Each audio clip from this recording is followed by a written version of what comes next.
Hello everyone, Mrs. Fandre here. Today we're going to be talking and learning all about Vincent Van Gogh. Now maybe you've heard that name before because he's probably one of the most famous artists ever to have lived. So it's about time we talk about him in art class, all right? We're going to learn a little bit about his life. We're going to look at some of his work and make a project based on some of his art, okay? So let me share my screen so we can get started. It's kind of fun because I have two computers going right now. All right, so Vincent Van Gogh, click to my first slide. This is a self-portrait, so he painted himself, and he's really famous for those swirly, whirly kind of lines. So maybe you recognize some of his stuff when we see it. So a little bit about Vincent Van Gogh. He was born in 1853, and he lived until 1890, so he was only 37 years old when he passed away. He's from the Netherlands, which is an area in Europe across the ocean from us, and in less than 10 years, he painted almost 900 paintings. That's a lot of paintings for a decade, so he went pretty fast while he was working. I think something even more interesting than all those paintings is that he also wrote almost 800 letters. I know nowadays people can just call each other or they could send a text message or an email, but back in the 1800s, you had to write letters. And he wrote letters all the time to his brother and his best friend, potentially his only friend, Theo, his brother Theo. The sad part about his life is that he only sold one painting in his entire life, and nowadays people love his work. One of the reasons why he only sold one painting is that he didn't really have a good time getting along with other people. He's known for not having many friends, and he usually kind of lived and stayed on his own. And one of the most famous things he's actually well known for is that he cut off part of or his entire ear. We'll talk about that in just a little bit because I know everyone always has questions about that. But a lot of his most famous work that he did was while he was in an asylum to help hopefully get him mentally a little healthier. So he checked himself into an asylum and he did lots of paintings. And some of his most famous paintings in the world were created while he was trying to help himself. All right. And he's known as a post-impressionist artist. So what's post-impressionism? Great question. Glad you asked. If you remember last year, we talked about an artist named Claude Monet. He was really famous for painting haystacks and lily pads and had really, really fast paintings as well. So you can see I have two images here. I have Claude Monet's Impression Sunrise, which we looked at last year. And then I have a painting by Vincent Van Gogh of similar things. They're scenes above water, okay? And you can see that they're similar because they use really kind of brighter colors. You can see that pop of orange in the sun for Claude Monet, and you can see those bright stars in Vincent Van Gogh's. And they really slapped the paint on. They used really thick paint when they went. They didn't care if it was really delicate or easy. They just put it on the canvas. They were painting like crazy people, which is really cool to see. And they usually painted really realistic things, like they would paint landscapes, like both of these paintings are, or they would paint a vase full of flowers, or they would paint a building, so realistic things. So that's how these two styles are similar. But post-impressionism, which is what Vincent Van Gogh did, post-impressionism, they're more about making things look more geometric. So that would be using straighter lines or doing really curvy things, all right, versus more realistic proportions. Like instead of having a head shape, it might be more stretched out head shape or full pulled apart face. And they did this kind of stretching and pulling of these objects to kind of make it look a little bit more expressive. So it looks a little bit more interesting and it's able to show off how it's feeling a little bit more. It's kind of when you're expressing your feelings, the whole post-impressionism was starting to express themselves more. And there's actually a style of art that we're going to hopefully talk about later in the year called expressionism, which follows this one. So paintings get even more stretched out and emotional after a while, all right? And another thing that's a little different from post-impressionism is the fact that they used unnatural or arbitrary colors, so not realistic necessarily, all right? We know that the stars in the sky are little tiny blips of white, but you can even see in Van Gogh's painting right here that they look like they're glowing and they're big and they're yellow, so they made them a little bit more not realistic, all right? Because Impressionism was all about getting a natural lighting as it was in the day, but then post-impressionism was like, nah, let's not do it as realistic. All right, so it gets a little more creative here. All right, so let's get into Van Gogh's little mental health for you today. Okay, so back in December 23rd of 1888, that was the day that Van Gogh cut off part of his ear. We don't know for sure if it was his entire ear or part of an ear. The records kind of are conflicting on that. But during that moment, he was having a really heated argument with another artist named Paul Gauguin, which is actually another artist we talked about last year as well. So he was having a really, really rough time, really big argument. And he was actually having kind of a mental breakdown where he was not healthy in his mind. So he later, like I said, checked himself into an asylum to help hopefully get him in the right track to feeling a little healthier in the mind, thinking more positively, being better to himself, right? And he even said on the record that he didn't remember doing it. He was in such a emotional state, he didn't remember cutting part of his ear or his ear off. So he didn't even remember that. And a reason why they think Van Gogh might have done that is because he actually had a problem with his brain. They kind of did some research on all of his symptoms and things he talked about, and the doctors today think he would have been diagnosed with a temporal lobe epilepsy, which is essentially meaning in his brain he was born with a clump that was not quite right, and it affected the way he thought and the way he saw and the way he interacted with people. So he was not born with a healthy, normal functioning brain. And that's why he had a hard time making friends. And he didn't really have anyone to emotionally support him in his life. He had his best friend, his brother Theo, that would help him out a lot. But Theo lived far away and he didn't have people close by that could care about him. So I just want to take a little quick time out to say, if you ever feel like you need a team or a support person to be there for you, always know that Mrs. Fandre is there for you, because I care about you and I want you to be the best, healthiest young person you can be. All right. So if you ever need someone, I'm totally there for you. I'm sure a lot of your family is there, your friends, your teachers.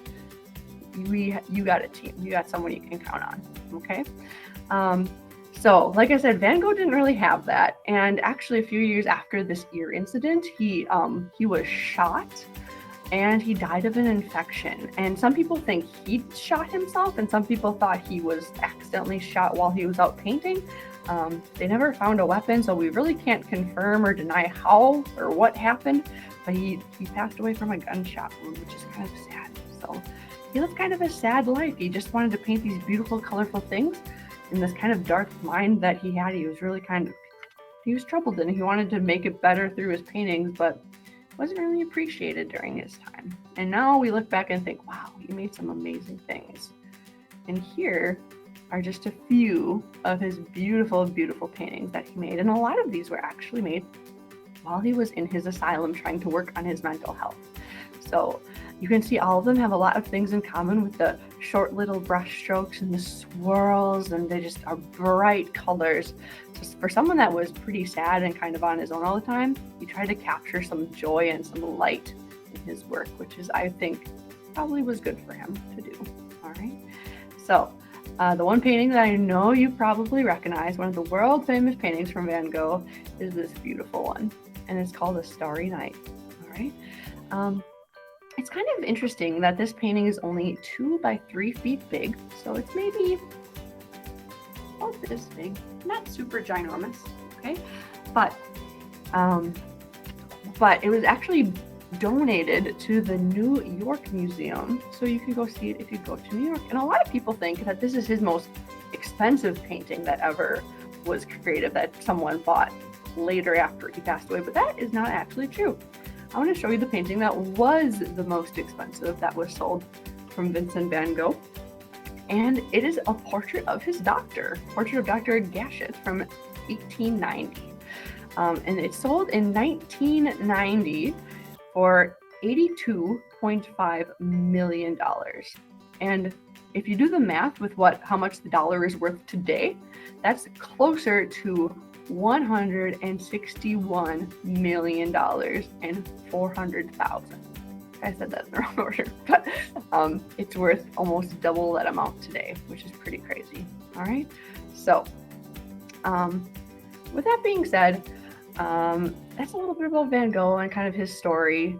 And hopefully we can learn a little bit about it with appreciating the things around you and finding those people in your life to be your support team. All right. And maybe the fact that making art is a good way to express yourself and to keep yourself healthy mentally too. All right. So if you have questions, comments, you want to talk more about Van Gogh, please feel free to comment below or to send me an email. I'd love to chat more with you about Van Gogh. But as for now, I'm going to stop the video here and I'm going to actually talk to you about what your project is going to be. I'm back, first grade, and I'm here to talk to you about your project.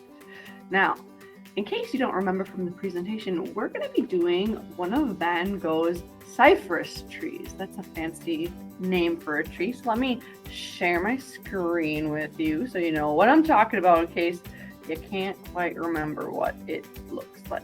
All right. So here's one of many, many, many cypress trees that Vincent Van Gogh painted. He's done a lot of these in his paintings. And if you actually think about Starry Night and that big, mysterious, black, swirly blob, it's actually a cypress tree at nighttime. So let's get started on how to make one of these for you at home. All right. If you have paint, this is going to be a project you're going to need it.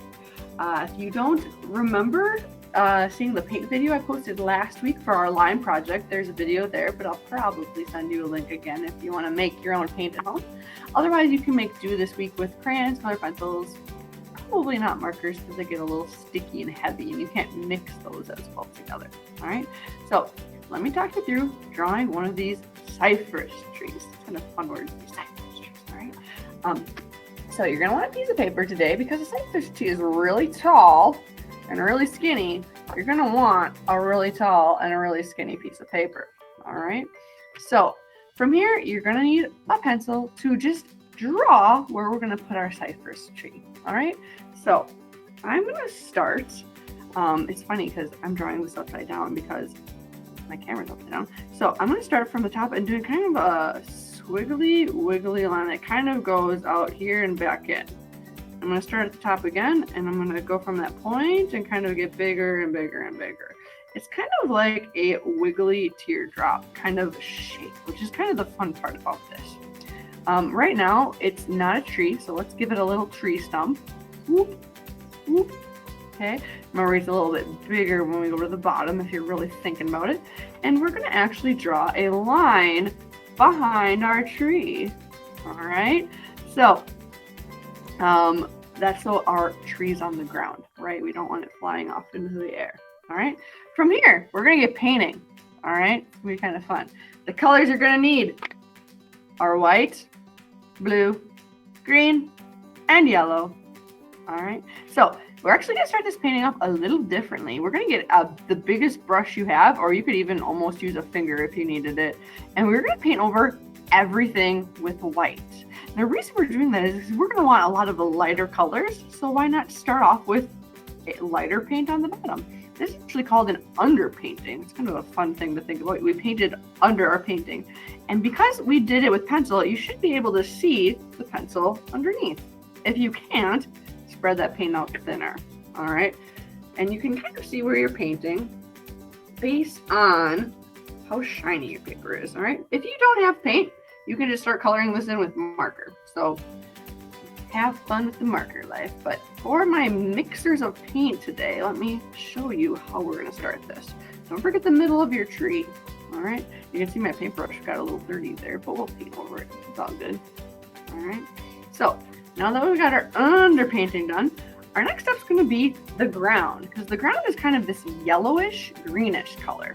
So I'm going to dip a little bit into the yellow, and I'm going to do some little bit of tapping everywhere. You might get your fingers dirty here because your paper might bend. I'm going to tap all over here, and it kind of makes it look a little fuzzier. Okay, you get into your tree a little bit. It's okay, just paint over it. Okay, a little bit of yellow, and you can see it's mixing in with the white a little bit, so that's really, really fun. Right? And then because the grass is not always solid yellow, we're going to get a tiny bit of green, like a little itty bitty. I hardly have any on here. And I'm going to tap around in a circle and mix it in. So we make this really beautiful, get a little more paint, itty bitty, not a lot. This really beautiful light green grass, all right?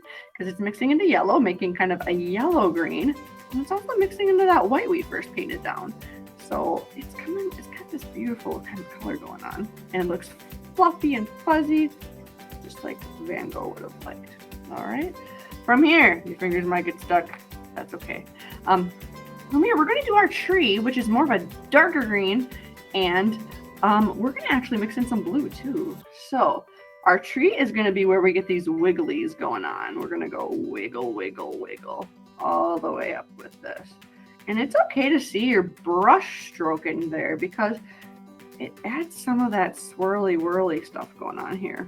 All right. And I'm going to go up and down and up and down. Get those swirlies going on here. And to help see those swirly whirlies a little bit better, okay, I'm going to actually get a smidge, itty bitty, not a whole lot, itty bitty bits of blue. I'm going to do some wiggles in here too. Okay. It makes the tree a little bit darker. Green, which is sweet. And don't be like you can't be afraid to mix, friends. We're mixing and it's gonna be fun. All right. If this brush you're like, ooh, my paintbrush is too big, what you can do, switch and grab a slightly smaller one, and maybe you want to add some more green back in because you're like, oh, I got too blue. That's fine. Mix some wiggly, smaller green in there, all the way up to the top. All right. So I still have a tree stump. I don't have brown paint, but I probably will get some. So if you want to go back later and get some brown for your stump, that's great. All right, so I got this swirly whirly looking thing. Let me see if this light helps you see a little bit better. A little bit. Got this swirly whirly beautiful cypress tree. Okay, from here we have two very dirty paintbrushes. This one has a little bit of blue and green and yellow, and this one got a little green. It's got a lot going on. So what we're going to do, it's okay if you have a dirty paintbrush, but what I want you to do, under your painting, you should hopefully have newspaper. I should have mentioned it at the beginning, but if you don't, it cleans up pretty easy. Wipe some of that extra paint off, because you don't need all of that. Okay? And then we're going to just go straight to blue. And we're going to do some swirlies all over the place. I'm going to do some wiggly lines. Okay? Wiggly lines. And it's okay if you get over your tree a little bit, because we can always go back and crisp that up a little bit. Crispin. It's not even a word. All right. And already my white paint that I started with dried a little bit. So what I'm going to be doing once I get all my bluish greenish sky going on here, okay, I'm going to actually go back in with some of that white. Okay. And we're going to make some more swirly whirly good things happening with your white. Now, also don't forget the edges of your paper, right? I'm going to get all those swirly whirlies in there. All right, I'm going to switch over to a smaller brush, and I'm going to wipe this off too. Well, I can't have people calling me in the middle of that. Whoa, I can't do that. Sorry about that interruption. And from there, I'm going to get some white, and I'm going to do some. She doesn't get that I can't take calls right now. Can't do it. All right. So I'm going to think of spirals when I'm doing this. All right. And I'm going to go all over the place and have some of these fun, spinny, wavy lines. And since these are so swirly, the word to kind of talk about these is organic, right? Because it's free flowing. It can go wherever it wants. Okay. And all good. Right? Geometric lines, on the other hand, would be a little bit more straight and stiff like a box or a square. So we definitely want one of the swirly organic colors going. Okay, so mixing in with that white to make those swirly whirlies. There you go. Good. I'm digging it. All right. So, like I said, we're gonna get a little brown to finish that stump off, and maybe we can go back get some green and make that cypress tree look a little more crisp here. All right. So it's a lot of painting today. It's a lot of tap, tap, tapping. It's a lot of painting fast.